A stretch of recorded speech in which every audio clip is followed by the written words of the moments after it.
Guys, this is Jose Trujillo once again coming to you from a corner of my art studio to show you something very simple: how to gesso or how to prime a canvas, how to prepare the ground, all those cool names that people have. So here is the canvas, okay? Very simple. I'm going to use that canvas to show you. Here's a primer. Hope you can see it. There we go, some primer. And here's a brush. That's all you need, guys. Okay? That's all you really need. And here are the awesome hands. Awesome hands. So, you open that. There you go. This is what yeso looks like, or primer, or ground. Take a look at it. Ew, looks like paint. Yeah, it looks like paint or glue or something. I don't know. What it really is just it's grit. Okay, for those of you who don't know, it's grit. What you're trying to do, especially for oil painters out there like myself, is that paint holds on, adheres mechanically. Okay, that's how it binds. So this is grit. It's got some sort of additives. I don't know, sand, marble dust. I don't know, all kinds of stuff that I don't know nor I care. I just know that it's for that. This is the canvas.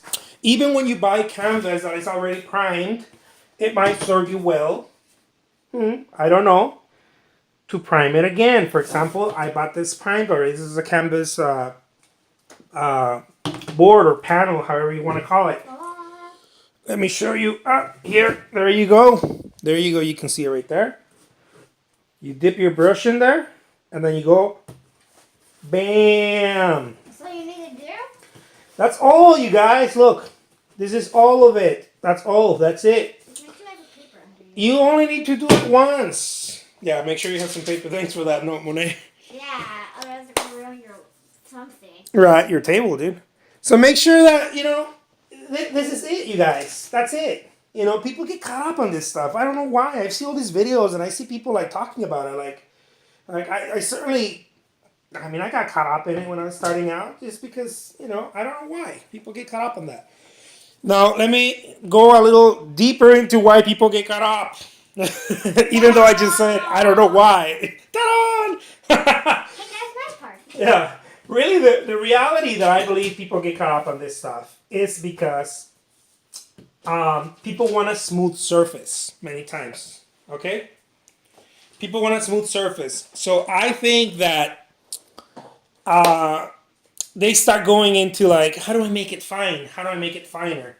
Well, maybe you're not applying enough of this if you want a smooth surface. And maybe 2 coats, if you want to. I don't know. I only do 1 coat. You guys see my paintings. I think that people start getting caught up in this whole thing of priming and ground, and then they come up with all sorts of weird stuff that I don't understand. It mystifies me. But I'm going to tell you a little bit about it, okay? So, I believe the reason why is because people want to make the ground smooth. Ground is this, right? Well, we just applied. We're going to call it the ground, right? The preparation, the primer, the yeso. It's its actual name. Or whatever you want to call it. So, you see how it has those little ripples or those little, like the brush marks?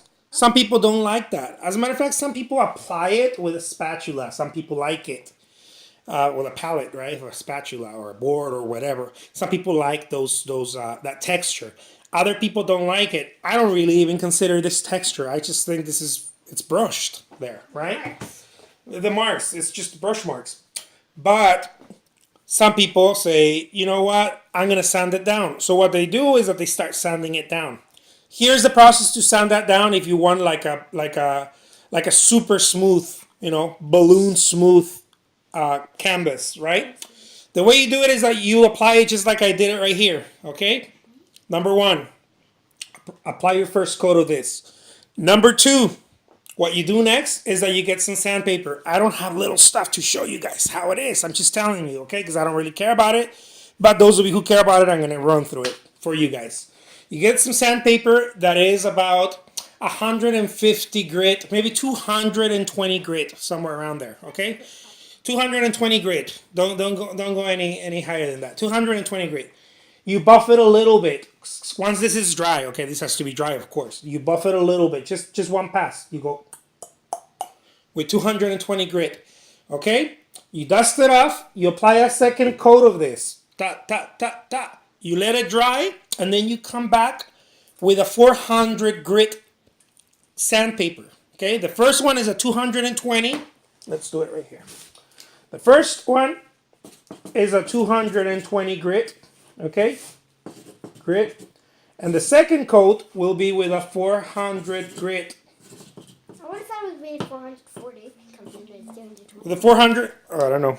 Let me see if you guys can see that. First one is 200 grit, 220 grit. And the second one, the second coat is a 400 grit sandpaper, okay?